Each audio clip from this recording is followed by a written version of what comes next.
배울 내용은 부채꼴의 성질, 그리고 호의 길이, 부채꼴의 넓이에 대해서 알아보도록 하겠습니다. 첫 번째, 부채꼴에는 어떤 성질이 있는지 한번 알아볼 건데요. 자, 1번 문장을 읽어볼게요.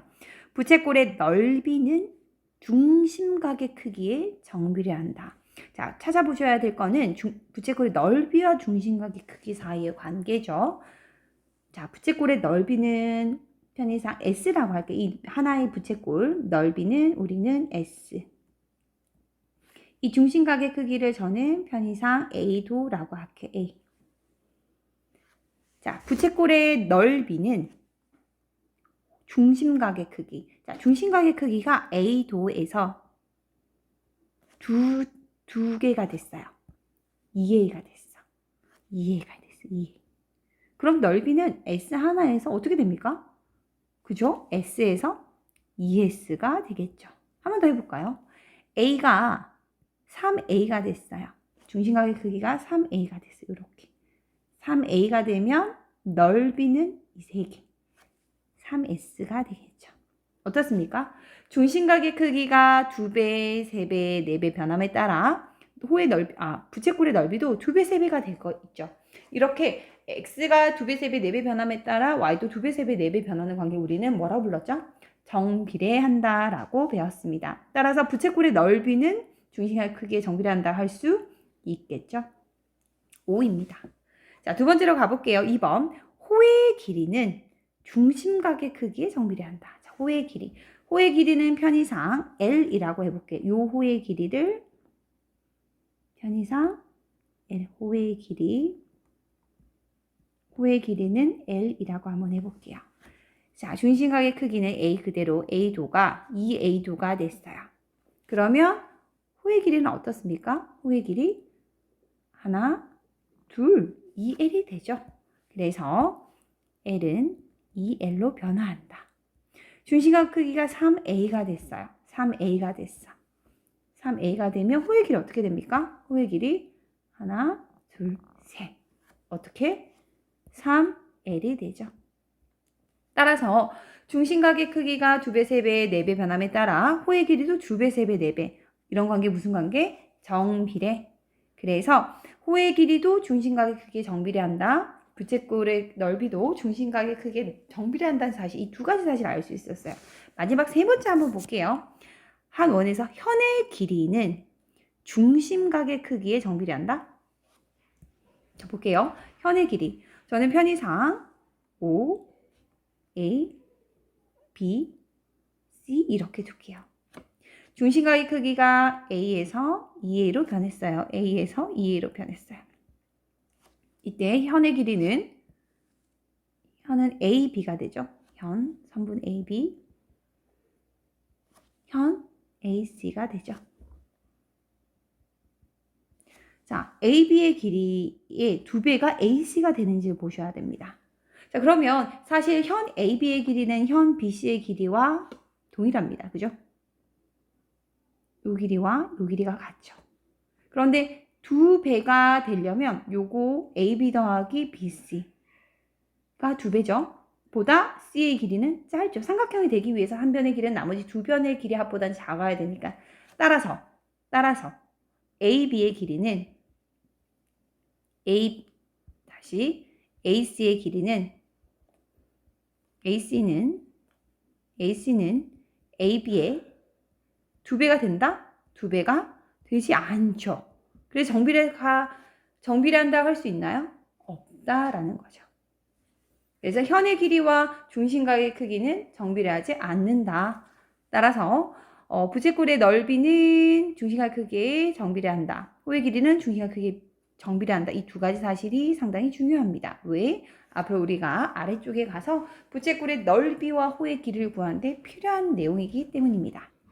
자, 부채꼴의 호의 길이와 넓이를 구하기 위해서 원의 둘레와 원의 넓이를 구하는 공식을 알고 계셔야 되는데 그 전에 우리가 원의 둘레를 원의 지름으로 나눠서 항상 일정한 거. 그게 뭐였죠?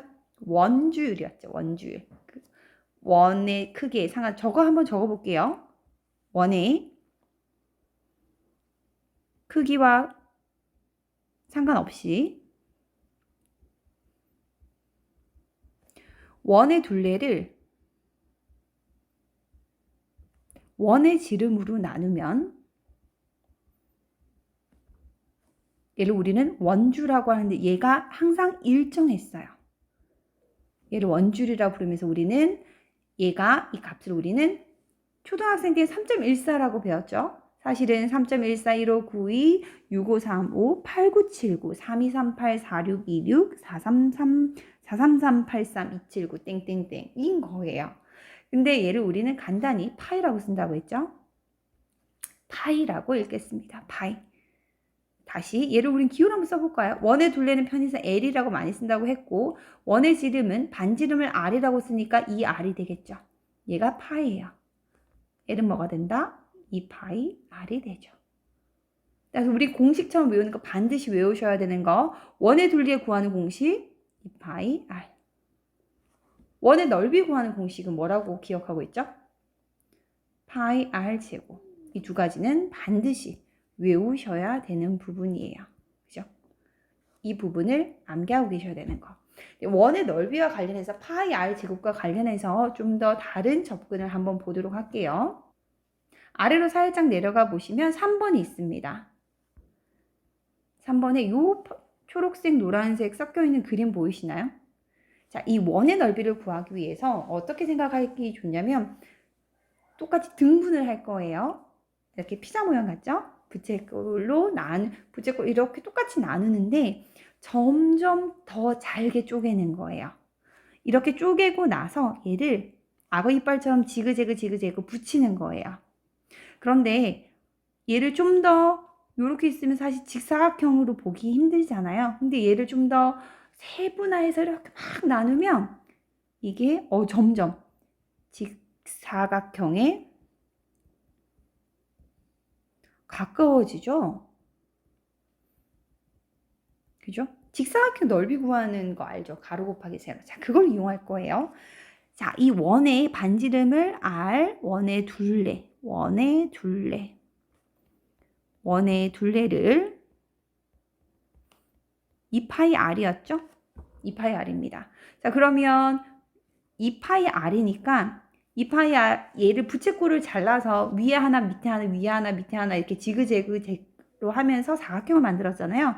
요건 2파이 R의 반이니까 뭐가 돼요? 절반이라서 파이 R이 되고 여기 파이 R, 여기 파이 R이 가는 거죠. 그래서 2파이 R 높이는 R이 되죠. 점점 직사각형에 가까워집니다. 더 잘게 쪼개면.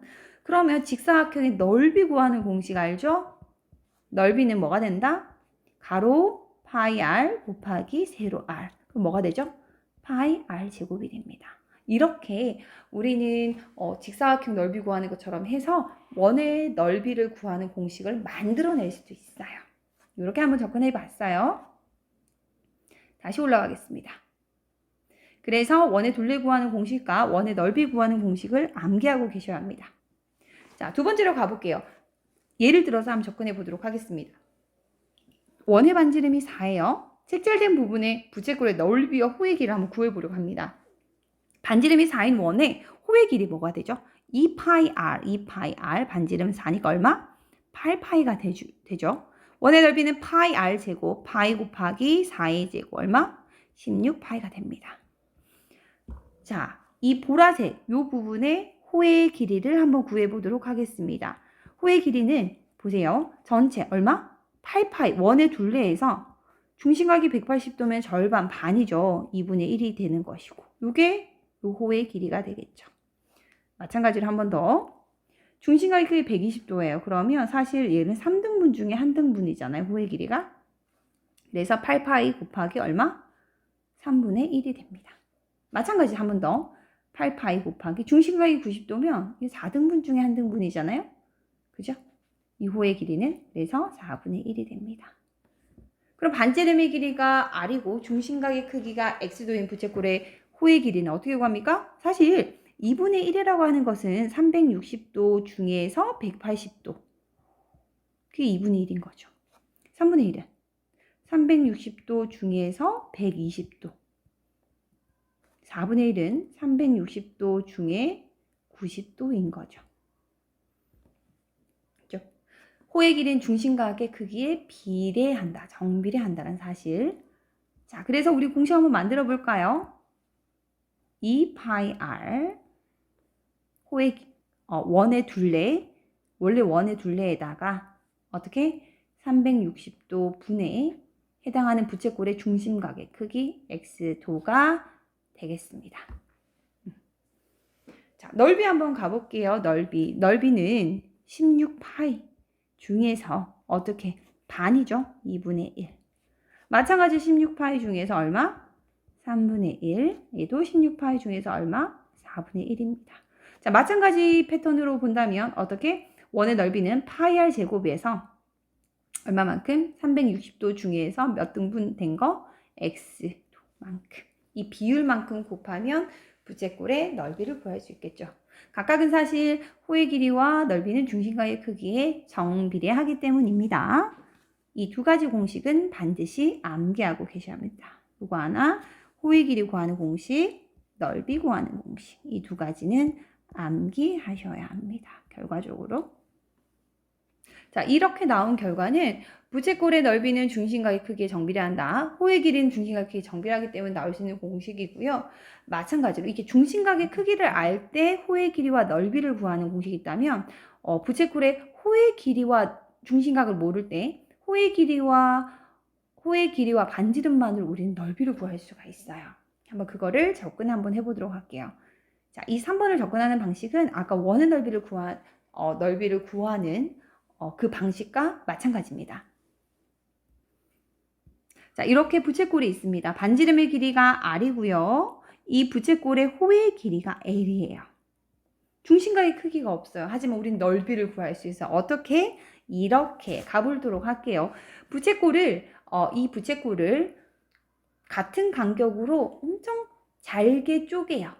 쪼개서 하얀색 부분을 위로, 빨간색 부분을 아래로 해서 악어 이빨처럼 지그재그 놓으면 얘는 직사각형에 가까워집니다. 직사각형.